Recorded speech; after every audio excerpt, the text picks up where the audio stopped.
What's going on, guys? Good morning. All right, so I told you I'm gonna try something a little different. I think one of the issues we have, obviously, in this country, big time, is mental health.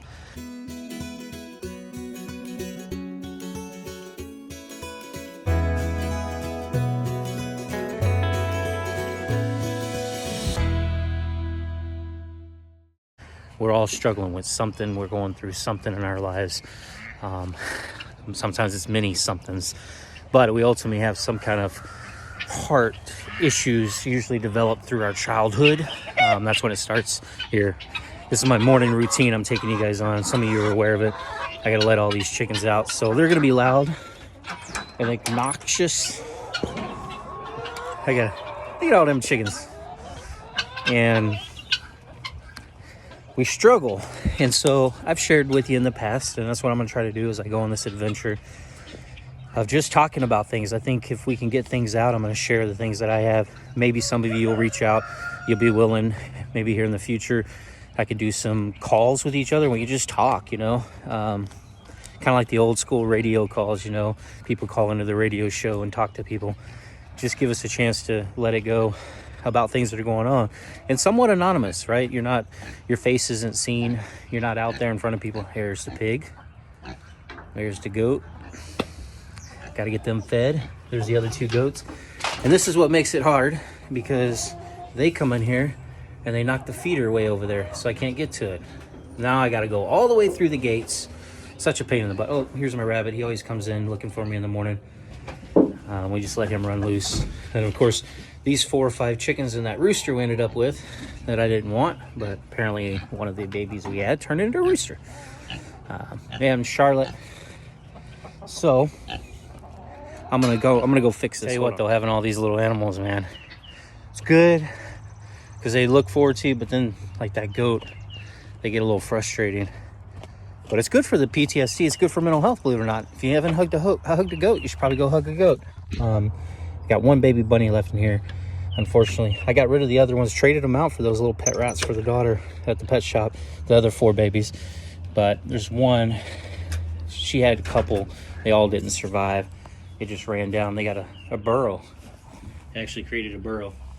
Anyway, so I know a lot of you are going to expect where I was talking about for 2 years, but kind of said it in a little posting I made in my community chat that I really want to do something that's going to help folks. And I think taking the time to be more transparent, share myself, share what I go through and what I'm facing. And like I said, if people eventually want to email or call in, and we can just chat, man. And for other people to hear and chat about the struggles that we may be going through. My heart issues as we start this journey, I've said it before, is not being good enough, and fear of abandonment that was created in my childhood. So that controls and dictates, unfortunately, a lot of the things that I end up doing in life.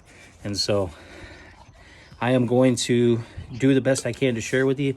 I'll tell you, I'm gonna get in the car here in a second, take daughter to school. I'll finish this video off sharing about my experience. Last night we went to a new church that we've been to twice, out by my wife's or my in-laws' house. And my wife wanted to go check out the Bible study that this really small church does. And let's just say that it puts me in a very uncomfortable place, extremely uncomfortable place. And I'll talk about that more in a minute. All right, guys. My big Tundra here, my truck, it might be loud, those big old tires on here. But we'll find out. If it is, then I just won't be doing it in the car anymore. Missed my 4Runner. It was quiet, but had to do what you got to do. Anyway, 2 things. One, understand, my goal is I'm not going to push religion on you. I'm not going to push God on you. I'm going to talk about it. I'm going to talk about my experiences with it. But ultimately, that's between you, your spirit, what you believe in, your higher, whatever it is. Because guess what? You'll have the tug in your heart. Everybody does. So that's not what I'm about. But God, I believe in, and He does help me. And so on this journey, though, what I want to do as I grow with this is just talk about my struggles. And I said before I cut off, being put in an uncomfortable position. So, and I know other veterans probably relate to this too. I don't like crowds. I keep my circle small. Honestly, I don't really like people, just simply due to the fact I don't trust people. And the reason I don't trust people is because from my childhood, throughout my childhood, even in the military, I, took a lot of abuse. A lot of physical abuse, even in my first marriage, and a lot of verbal abuse too. So hence why my heart issues are not good enough and fear of abandonment. So we went last night, and we walk in this room, we walk in the church, finally get the kids in. I'm anxious. I don't show these things, but I'm anxious inside. I'm like, okay, what's this going to be like? It's going to be a Bible study. We got the men's group and we got a women's group, and I'm going to have to go to the men's group. And so they direct us down this hallway, and it's like these glass doors, and I could see all these men sitting inside there in their chairs already, right? So I'm late. If you know anything about Marines, we don't like to be late. And the last thing I want to do is walk in late and all eyes on me. And I had to walk through them all to get the chair at the farthest corner in that room. So talk about uncomfortable, okay? It's not a place I wanted to be. Even as I walked up, my mother-in-law, she's with us, she says to me, she goes, well, I'm watching you. And my wife's like, yeah, don't you chicken out. And I said, yeah, I'm going to the bathroom. I'm going to go hang out in the bathroom. So I went and peed, but I came back.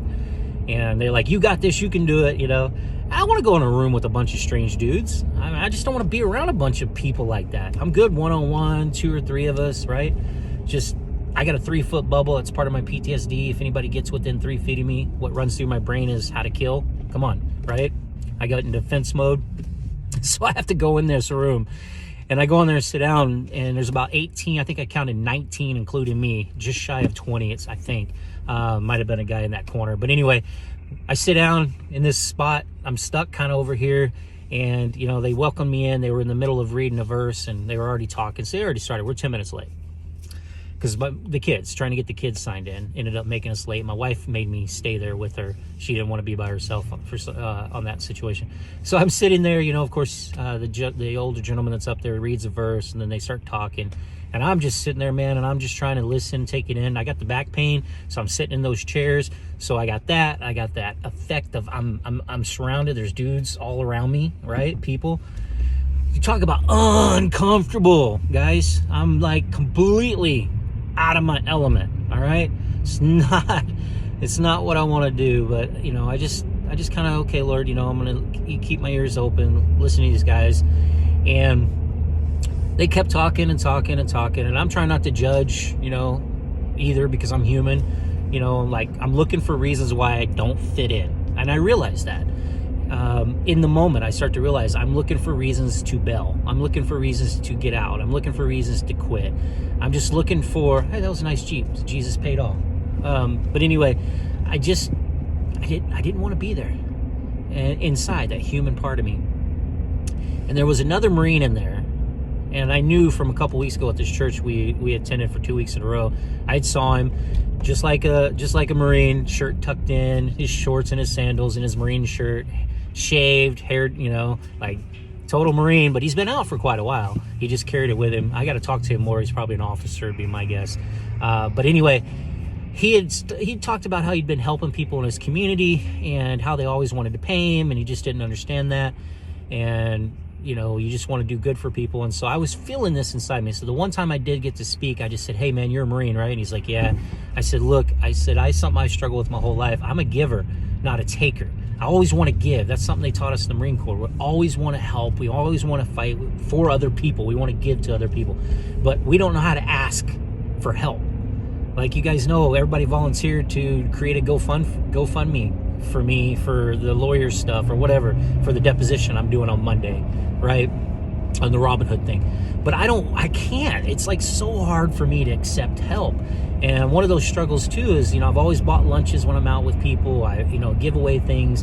I go and help people if they need things, but I never ask them to come help me. And I've had to, especially now, ask and reach out for help. I was on the phone with a lady yesterday that's going to help us with stuff, and I started to tear up. I don't tear up either, but I kind of broke for a second. Her husband's a Marine. But anyway, I just had to share with him. I said, man, if people are offering something, take it, because it's a blessing to them too.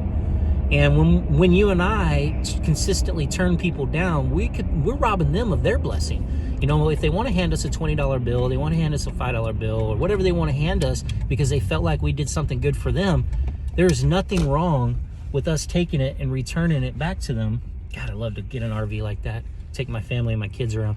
Anyway, there's nothing wrong with that. Like, it's actually good. They do something good, we do something good, they feel good about it, right? And that's always been a struggle. So now when people want to buy me lunch, I've learned to allow that to happen. And when people want to be able to offer something to me, whether it's monetary or help or anything, I take it. And that's what I was telling him. He was like, oh man, yeah. I said, I know, man, I've been struggling with that my whole life. So that was pretty cool. I had a moment to say that. But then it ended, and I just wanted to get out of there. And so I started beelining to the door, which is about 10 feet. And if sure as could be, the guy that was doing the Bible study that was kind of leading it, he had to stop me and want to talk to me. I'm like, oh, this is the one part I don't like. Everybody wants to talk to you. And so he wants to talk to me, he wants to shake my hand. And then there was a man about my age in a wheelchair, and he stopped me and wanted to introduce himself, and he wanted to talk to me, right? And this is why I like being in the Christianity, and I like being, because even though it's uncomfortable, you can see it in their eyes. You can see Christ. You can see the love and kindness of who they really are in their souls. You can sense it. I'm in such an uncomfortable place in my human nature, not of the being around Jesus people or Christians or anything, because I am, but being in that situation. So he wanted to talk to me. And then another guy followed me to the bathroom. He started talking to me, but he was Navy. And he was pretty cool. We chatted in the bathroom for a minute, different stalls. That's what us military guys do. We used to take poops across from each other. We can carry on conversations standing next to each other, peeing, it don't matter, right? You vets will get it. But anyway, he talked to me in the bathroom. I'm like, okay, that's 3 of them. And then I got out. Well, they had food. This is the South for you. It was so cool. They had all this food, and they had peach pie. I was like, oh my gosh. So I went in their little kitchenette area.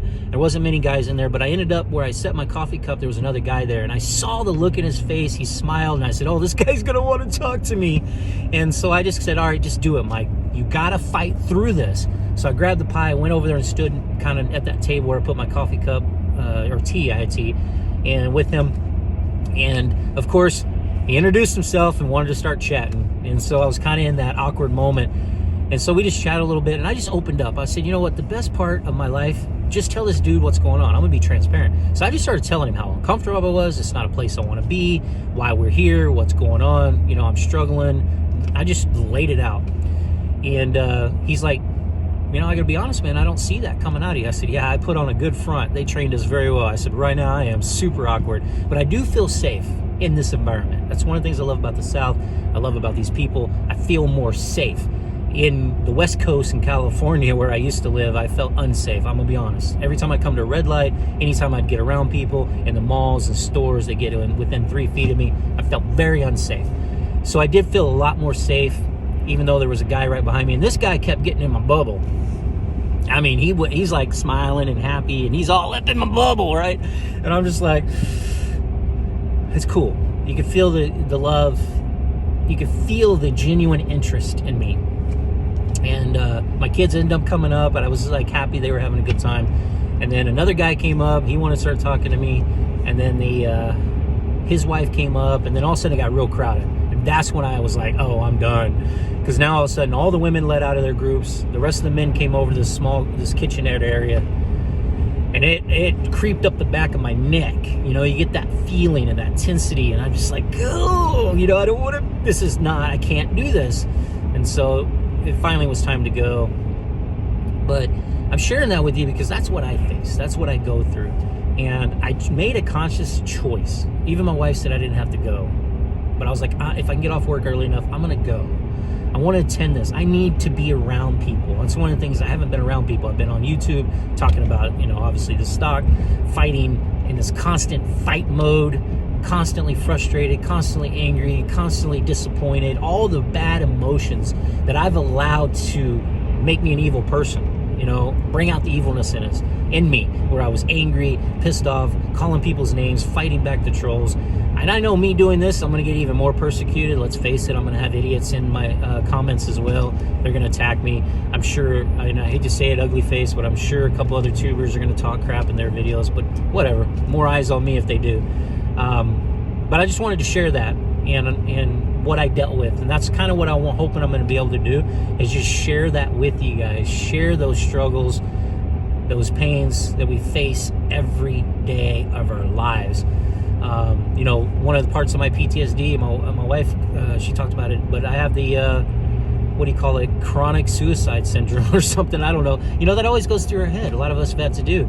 So I'm constantly always thinking about, you know, how to do that, right? Even though I have my kids, and that's what keeps me grounded, and I have my wife, and I have my faith in God. So it's something I'm not going to do now. I did try twice when I was just a lot younger, in my 20s, after that divorce. But regardless, guys, that is my struggles. I'm going to share those with you as they happen. If the thoughts pop into my head, I'll create a video. If any of you want, email me. I got the email. You can email me through the YouTube. If you go to my thing, it has a way to email me, because people are. I didn't know they could do that because my account through Google, but in it with the YouTube. Or you can just email me at occupyscc23, and I'll probably set up another email instead of that one. But that's one I have, occupyscc23@gmail.com. And if you want to send an email to me and chat it up, I like chatting to people. I think it's good to do that. And then if you want to talk, if you're willing to, if I can do a live stream, or even not even a live stream, just a video Zoom, or even a video call, like I record the phone calls, and, you know, just have that conversation where we share with each other, and maybe we can be an outlet for each other. I am no therapist, but I've been through a lot of life struggles and a lot of issues in my life. I've had a lot of stuff happen, and I'll, over time, hopefully be able to share all those with you. So I may be able to, you know, be a resource, or just a person, a sound bar, and you could be a sound bar for me, and we can share those things. But I'm going to tell you, becoming transparent and just doing it is liberating. I've been since 2016. That's a story I'm going to tell you about what I went through and what happened to me in 2016. But how that's changed me in the forefront. So anyway, thank you guys. Hopefully I don't let you down. That's my biggest problem, not being good enough. Regardless, I'm going to be me. I'm going to share with you what I am. And if it helps you, touches your heart, do me a favor, go ahead and drop your comments. I love the comments, guys. Plus, it helps the YouTube algos. Let's be honest. This is a way to make a little extra money, but it's not my main priority. I don't care. These videos obviously aren't going to be focused on the stocks or AMCs or any of that stuff, so maybe I don't get as many views, but the Lord will send the right people to watch what I have to say if they need to. And I think that's all that matters. And even if it helps one person, helps 2 or 3, that's, you know, 1 builds 2, 2 builds 4, and the rest is history. I think it can grow from that. So you guys have a wonderful day today, the best you can. I'm going to tell you this. There's a song, if you love her, let her go. That struggles in life, the financials, they will eat us alive. And that's what's been happening. It's been eating me alive with the struggles I'm having right now. Credit card's almost to $14,000 again in debt because of the medical and everything I'm piling on it. And I have to let that go and allow God to take that financial over, and he will provide exactly what I need. And that includes whether or not this AMC stock and all that stuff is going to play out the way we want it to, or I would like it to see. I got to let that go, guys. It's going to play itself. It's going to do whatever it has to do. But anyway, thank you guys for tuning in. I know this is long, 16, 17 minutes. I'll try to cut them down a little bit. I know some of you listen while you're at work or having your earbuds, but I'll try to cut it down for you. And just share. If you want to watch, great. If you like, subscribe. You know the YouTube things. If you want to get a hold of me, get a hold of me. We can do more together. We can do this together. I think that's the biggest thing as a community, especially you veterans out there, guys. Don't struggle alone, because that's all I do is I struggle alone, and it eats us up. It eats me up. Thank you, guys. Have a good day.